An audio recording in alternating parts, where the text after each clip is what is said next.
The paper is worn out. The handwriting shakes near the end, like the man writing it couldn't hold the pen steady anymore. I've read a lot of things in my life. Old letters, war reports, hunting logs from men who'd seen things you wouldn't believe. But this one sat on my desk for 3 days before I could open it. Because Jake, the man who wrote this, he told me in person what happened up there in the Rockies that evening. And even then, I didn't believe him, not fully, not until I saw the scars on those 2 dogs. Not until I looked into his eyes and realized that whatever came down from those rocks on that October trail, it didn't just chase him, it chose him. My name is James, and tonight I'm going to read you his words exactly as he wrote them. If this is your first time here, welcome. Hit that like button, subscribe if you want to keep hearing stories like this. I post every week, and I promise you, none of them are made up. None of them. Now, real quick, drop a comment down below. Where are you watching from tonight? I got folks tuning in from Texas, from Norway, from places I can't even find on a map. Always makes me smile to see where you all are. All right, let's get into it. Today I'm going to tell you a story written by Jake. An unexpected situation that happened to him and 2 pit bulls. Stay with me until the end so you don't miss any details, and I want your honest opinion about it.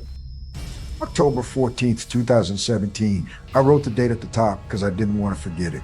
I don't think I ever will, but I wrote it anyway.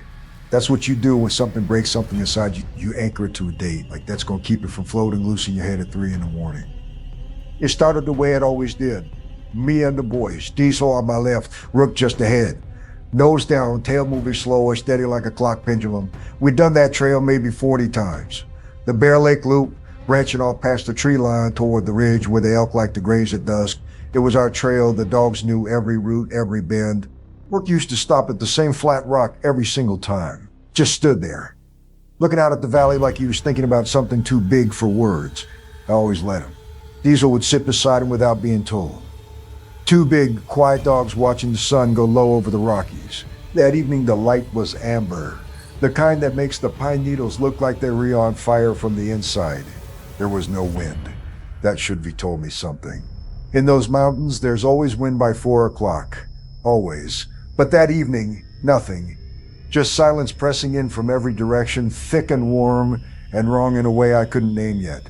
The birds had stopped. I didn't notice right away. I only noticed when Diesel stopped walking. He didn't growl, didn't bark.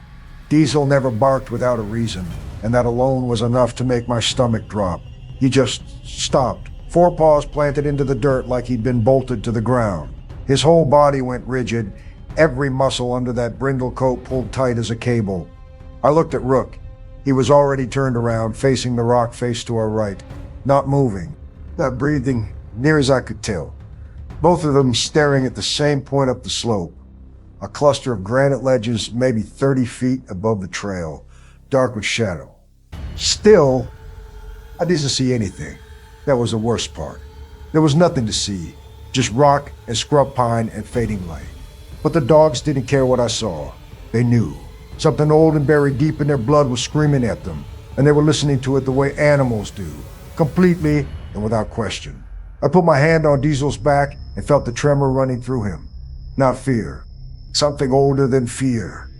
Recognition.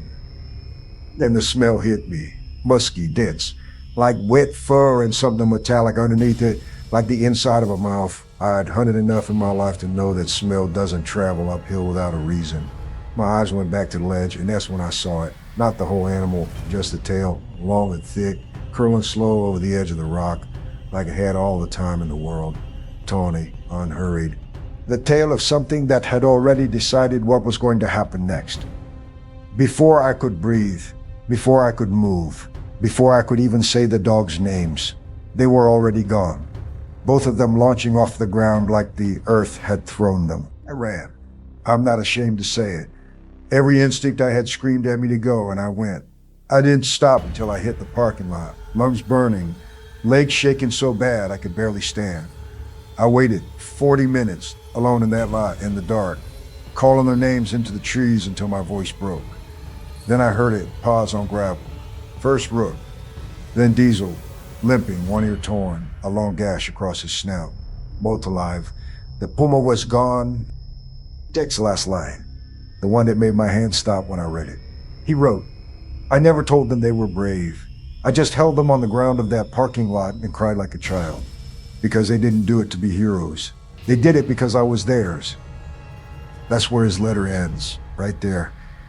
And I've been sitting with those words ever since. So tell me, what do you think about Diesel and Rook? Does a story like this change the way you see these animals? Drop it in the comments. And if this hits you the way it hit me, like this video and subscribe. These stories deserve to be heard.